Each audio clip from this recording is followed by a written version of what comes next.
Olá, meu povo mágico, eu sou a Medeia Lua, bruxa e terapeuta, e trago para vocês hoje a energia do dia com a carta da fogueira, que mostra que seus objetivos serão alcançados. Indica o início de acontecimentos amorosos que devem ser dosados para não serem destrutivos. Cuidado com ciúmes e sentimentos muito fortes. Sua força de vontade será recompensada. Respeite a natureza e canalize suas energias para coisas construtivas, como o trabalho, por exemplo.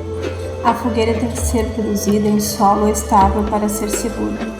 Seja fogueira.